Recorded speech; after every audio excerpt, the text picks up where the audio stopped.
kumain ng merienda ni JJ. And natapos ko lang din maligo, as you can see. Kasi mag-film ako ng 3 video for my YouTube channel and TikTok video. Tapos, ayun, nami-makeup ako right now. Mag-aayos lang ako. Hey guys, so dumating na yung aking biniling bedsheet for my bed. And let's see, palitan natin yung bedsheet ko. In order ko pala is dark gray para matchy-matchy sila. And then, dumating na din yung poster ko. Ang cute. Kala ko una parang letter siya. Ito yung napili kong design. Cute lang siya. 30 by ano ata yung kinuha kong size nito. And ganito lang tayo yung size na bed ko. So, ayan. B, tingnan mo. Parang black na siya. Super dark. Hey guys! So, I am back. Did you miss me? Grabe, ang tagal kong nag-break. First ever nangyari sa YouTube, content creation ko na 1 month wala akong upload and hindi ako nagbo-vlog. Kasi nag-rest muna din ako at nag-focus din ako sa ibang social media and sa work. Nag-skincare lang ako and nagpa-prep and later you will know kung saan tayo pupunta. Ang dami kong ganap before this, kaya abangan nyo yun. Excited na rin akong makita nyo yun. And for sure, napanood nyo na yun. At kung hindi pa, panoorin nyo.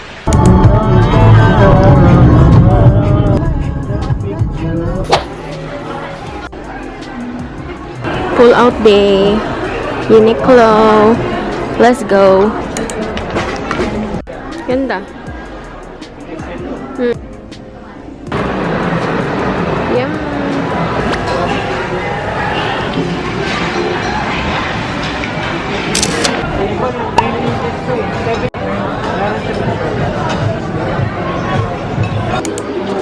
9.5 siya. Gusto na mga mataba. Coffee. Hi guys! So, anong oras na? 5:43. Nandito kami sa Psycho. Cheers! Cocktail sa hapon.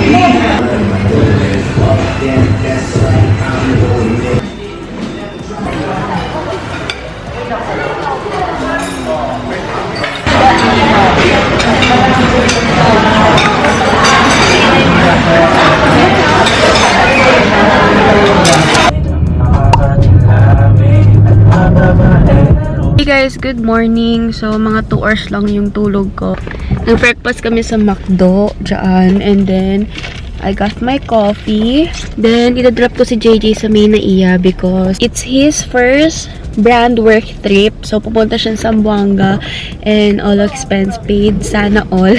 Niisip ko kung diretso mag-work ako kaso parang gustong-gusto na talaga matulog nung ko pag nauwi na. So, ayun yung muna gagawin ko. Then si JJ, nag-ayos siya nung gamit niya.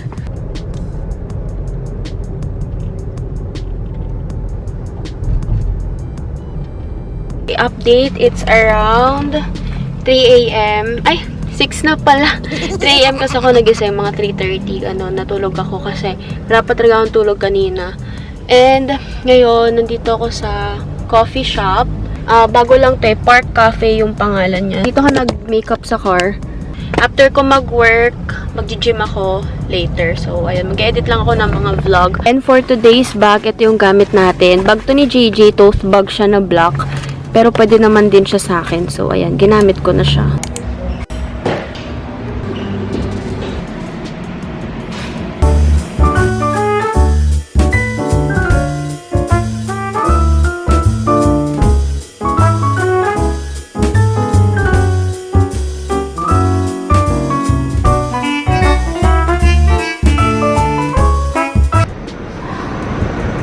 The way to the gym. First time ko mag-gym nang wala si JJ. So, ayun. Let's go. Done working out. Sobrang tagal ng cardio ko today. Naka 25 minutes ako. And effective manood ng vlog. Kapag nagka-cardio kasi hindi mo na namamalayan yung oras. Walking around, my head down, and I'm of love songs.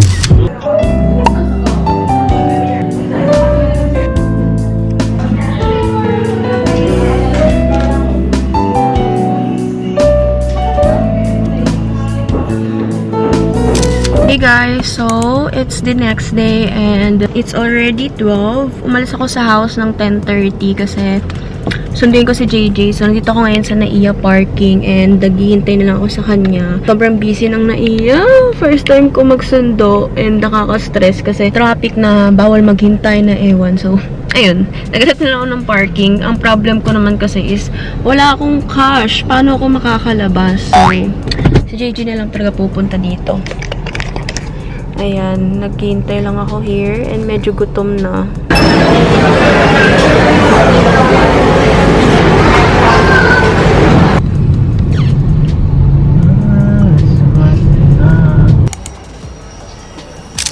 Tapos ko lang magpa-nail sa Daily Lash. Ayan yung ating sets for this month. Ang ganda! Grabe, super sulit. Ayan, yun siya. Papunta kami ngayon sa SM Pampanga kasi magpo-pull out ulit kami sa Uniqlo. After nun, baka mag-coffee kami or cocktail. Let's see!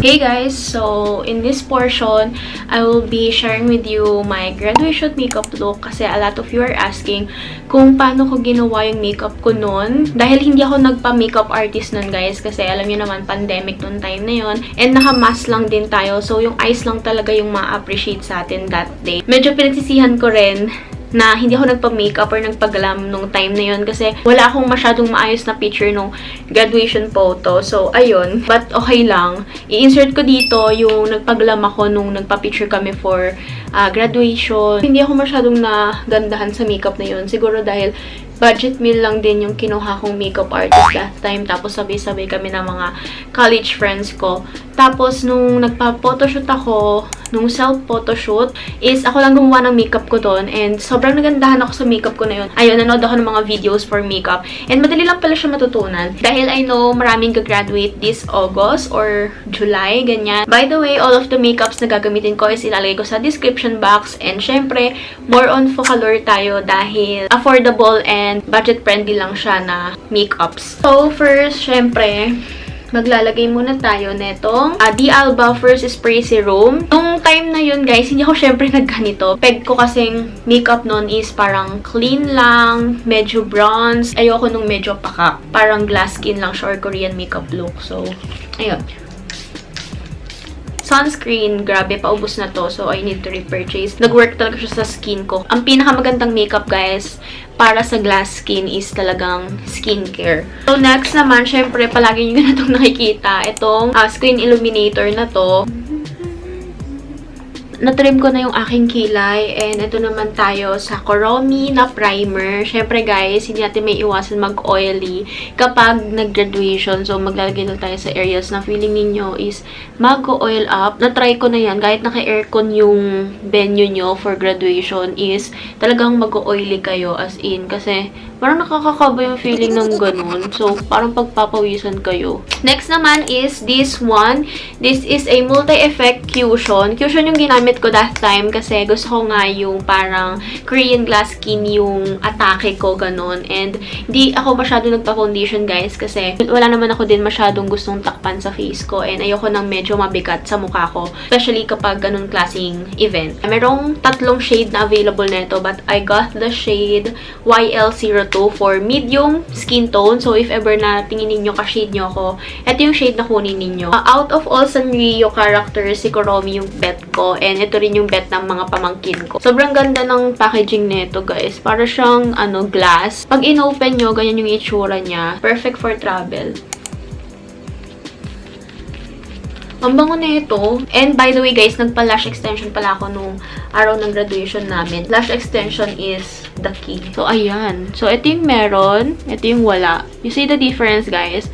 ito medyo flawless na yung finish niya. Magli-lip serum muna ako. Ito yung gagamitin kong lip serum. This is Cinnamoroll. Ayan. Papatagalin nyo lang siya. Mamaya tatanggalin natin yan kapag malalagay na tayong lipstick. Next naman is mag-brow tayo using this. Ang cute ng packaging guys. So, ang lakas makasyala. This is Focallure na Kuromi. May kasama na rin siyang ganitong spoolie. And ganyan lang tayo guys. Kasi hindi pa natin sure kung okay to. First time ko lang nakakita ng brow pomade na ganito yung kanyang itsura.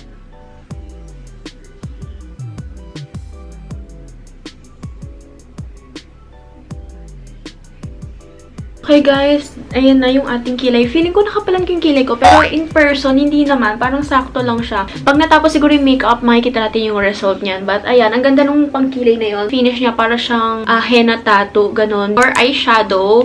Ang ganda na ito guys, kasi perfect pang travel to. Ang liit niya lang, this is Melody. Tapos, pag inopen mo siya, meron na siyang 4 shades na available, which is yung 2 matte, tapos yung 2 is shimmer. Ito lang yung kukunin natin guys, ito, tapos itong shimmer na to. And then, of course, itatap pa natin yan. Di masyado na-appreciate yung eyeshadow ko, guys, kapag naglalagay ako. Kasi, feeling ko dahil sa talukap. And then, maglalagay tayo ng shimmer. Para lang siyang highlighter yung dating. So, this one yung meron, and this one yung wala. We have these 3 kinds of cream. So, this one is for the blush, si Melody, si Cinnamoroll for the highlighter, and then si Kuromi for the contour. So, ayun yung gagamitin natin. Yung lasting for me, yung ganitong klaseng makeup like cream, kasi mas tumatagal siya, especially kung dry skin kayo, mas nagsiset siya sa skin niyo compare sa mga powder. You can set it naman using the powder one. Mas pinipili ko kasi yung ganito, yung cream lang. Tayo. Tapos meron pa siyang safety na second lock dyan. So, hindi siya magkakalat. Ayan. Magba-blush tayo using this. Ito yung blush na kinuha ko. PP02. That's what I'm saying, guys. Sobrang ganda, diba? Ito yung highlighter na gagamitin natin. Dito ako pinaka-excited guys, itong Focallure Tinted Matte Lip Cream nila dahil they sent all of the shade nung kanilang collab with Cinnamoroll. I'm so excited! Oh my god, ang dami nito. Try na natin siya. So, if you're wondering what the packaging looks like, ganyan siya. Transparent yung taas, tapos ito yung kanyang baba.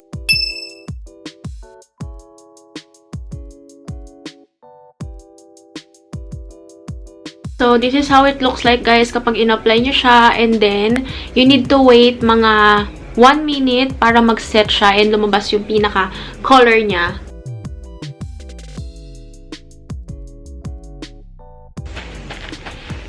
It's kiss-proof. No transfer. And yung feeling niya sa lips ko is parang lightweight lang siya. Lagyan natin siya ng gloss. Ito yung gagamitin natin. I told you.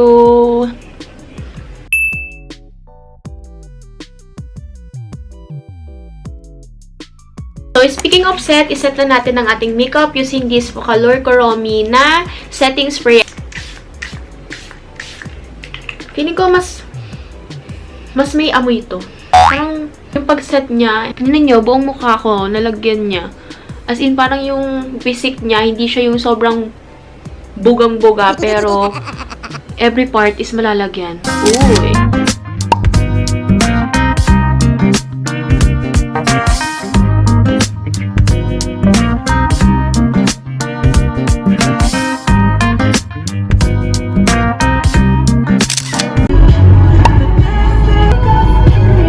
Hi, si Sams. Good morning. So, papunta kami ngayon sa Manila kasi meron akong eyelash na pupuntahan. So, ayan.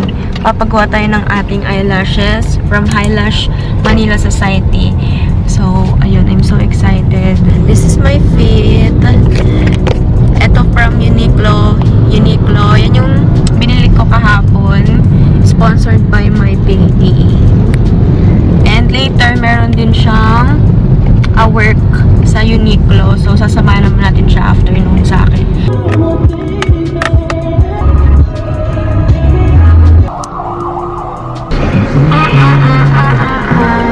Miss Jel, ayoko nung masyadong makapal. And ayoko yung gold. Kasi everyday naglalagay tayo ng lashes with or without lash extension. So, imagine, kunyari,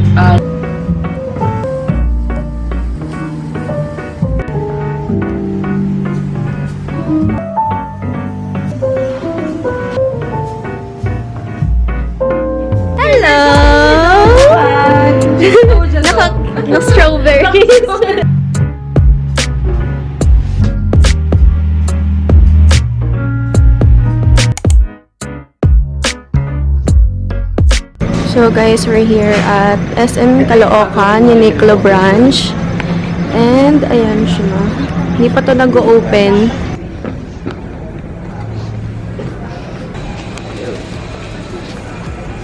Warm up with each other.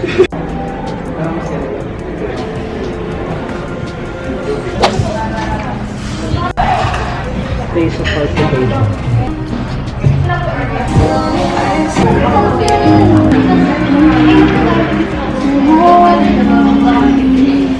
So guys, we're here at Palpitate and meron silang pa-pre-taste neto, bagong product nila. Ano to be? Spinach. Ayan, spinach siya. So, taste natin kung pasado. Ngayon lang. Tinatawad ako mag-open kanina. Gusto ko pag nandun na eh. Yay! Oh, retouch mode. Hi!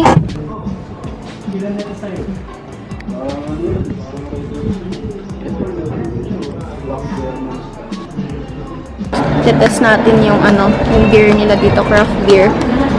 Sa Pinatubo Brewery. Ayan. Korean dapat.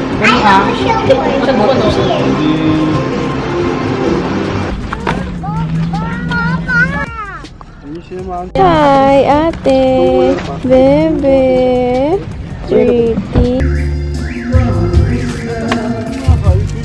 Ate, what happened to your face? Are you tired? Bebe, tired ka po?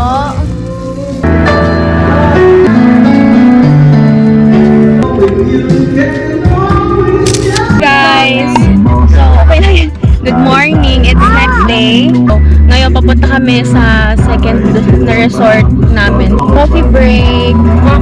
Ate, hi! Ito maganda. Nag-order kami sa nadaan naming coffee. Sea salt latte. Sarap. Load down.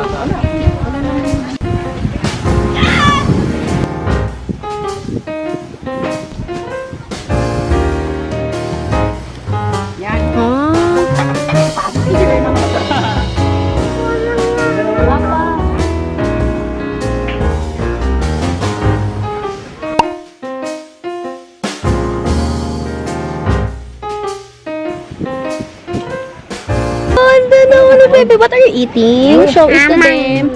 Mango. Is it yummy? Yes.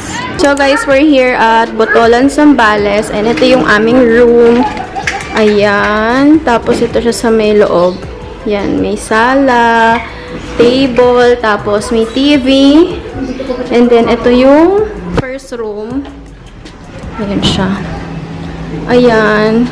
And then, yan, kompleto siya ng mga gamit. May kitchen, tapos, ito, may mga baso at utensils, tapos may mga lutuan din kasama. And, syempre, itong ref. Ayan, may ref siya. Ate, no! And then, ito yung second room natin. Ayan siya. Yan lang. So comfy.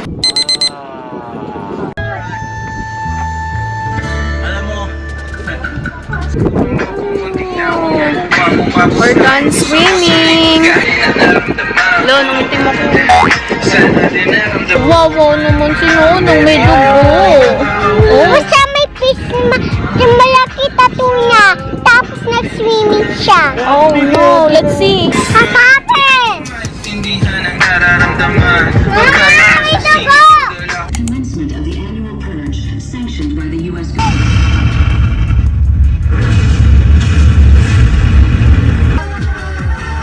Wow! Fireworks, baby!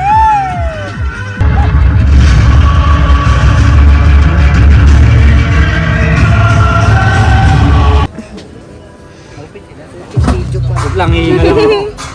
Sandaan. Ikaw na kasi magdamit, ba't dadamit ka pa? Hindi, pawis sa pawis, biglang nagdamit. Part 3. Hi guys, so we're here at Moon Cafe. Say hi ka, baby. Coffee break after. That's di natin nakapakita yung price niyo. Oh, say bye-bye. Bye, guys!